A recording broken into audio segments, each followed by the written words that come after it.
गंगा मैया की जय। जय शिव शंकर हर हर गंगे।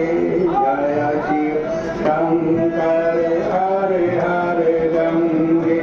जय शिव शंकर हर हर गंगे। जय शिव शंकर हर हर गंगे। पतित पावनी कलिमल हारिणी मंगलकारिणी मोक्षदायिनी माँ गंगा मैया का ये पवित्रतम तीर्थ हर की पैड़ी ब्रह्मकुंड है। आज माघ का पावन महीना है और माघ के पावन महीने की कृष्ण पक्ष की एकादशी की तिथि है और साथ में ये पुण्य और बढ़ गया है क्योंकि आज मकर संक्रांति, इसे उत्तरायणी संक्रांति कहते हैं।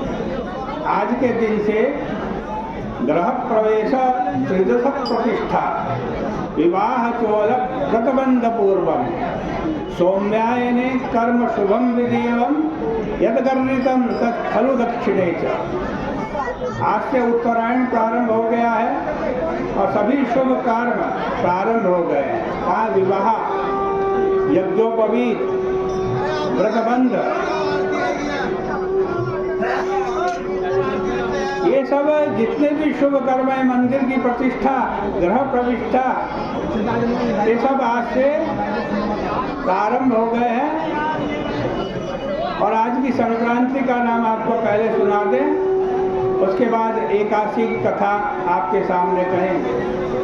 भागा भरी रिद्धि कारिणी माघ के महीने में कृष्ण पक्ष में एकादशी की पावन तिथि में गुरुवार के दिन ये मकर की संक्रांति आपके घर में सुख, समृद्धि, धन धान्य की वृद्धि, आयु आरोग्य की वृद्धि प्रदान करे।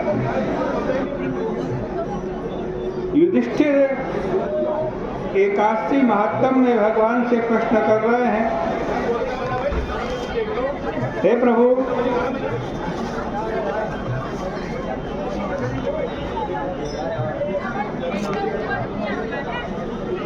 तालव्य ऋषि प्रश्न कर रहे हैं कि मृत्युलोके तु संप्राप्ता पापं कुर्वन्ति जन्तवः ब्रह्महत्यादि पापैश्च यन्नैश्च विविधैर्युता परद्रव्यापहर्तार परव्यसनमोहिता कथं नो यान्ति नरकान् ब्रह्मस्तद्ब्रूहि तत्त्वतः। तालव्य ऋषि ने प्रश्न किया है कि मनुष्य लोक में आकर लोग ब्रह्म हत्या आदि अनेक पाप करते हैं, पराये धन को चुराते हैं, दूसरों को कष्ट देते हैं। ऐसा करने पर भी वो नरक न जाए, हे ब्राह्मण ऐसा उपाय बताइए। हे भगवान, अल्प दान करने से अनायास पाप दूर हो जाए उसको कहिए। पुलस्त नाम के मुनि कह रहे हैं, माँ बाप तुमने बहुत सुंदर प्रश्न किया जिसको ब्रह्मा, विष्णु और इंद्रादि देवता ने किसी ने नहीं कहा।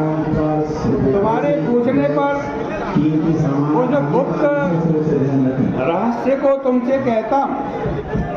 माघ मास के आरंभ में ही शुद्धता से स्नान करके इंद्रियों को वश में कर काम, क्रोध, घमंड, ईर्ष्या, लोभ और चुगली, इनसे मन को हटाकर जल से हाथ पैर धोकर भगवान का स्मरण कर गोबर लेकर पृथ्वी पर जो न गिरा हो उसमें तिल और कपास मिलाकर उसके पिंड बना दें। फिर बिना सोचे 108 पिंड बनाओ। यदि माघ के महीने में पूर्वाषाढ़ा व मूल नक्षत्र आ जाए तो उसमें नियम ले, या कृष्ण पक्ष की एकादशी को नियम ले।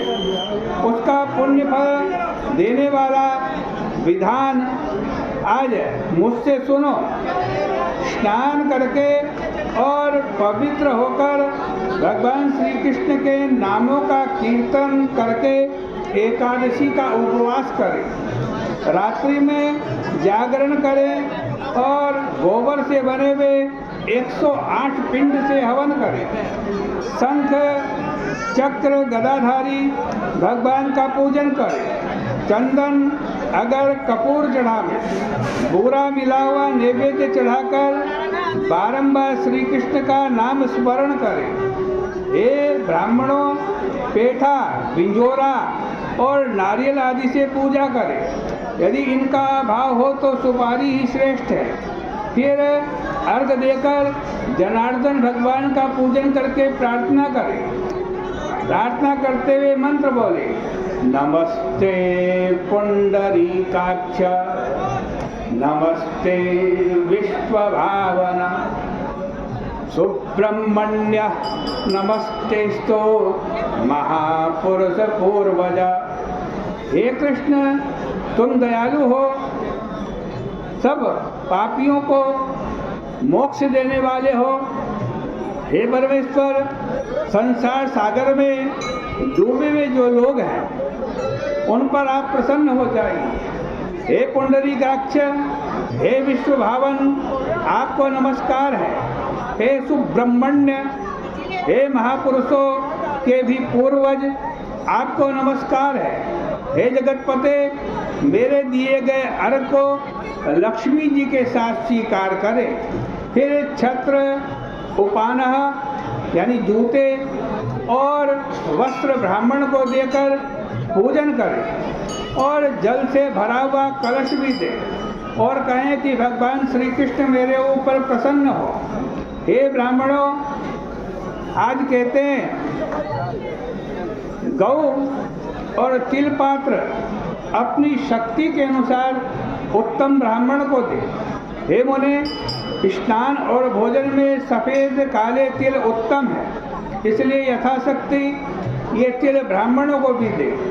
खेत में तिल आज बोने से जितनी संख्या में तिल पैदा होते हैं उतने हजार वर्ष तक वह मनुष्य स्वर्ग में वास करता है।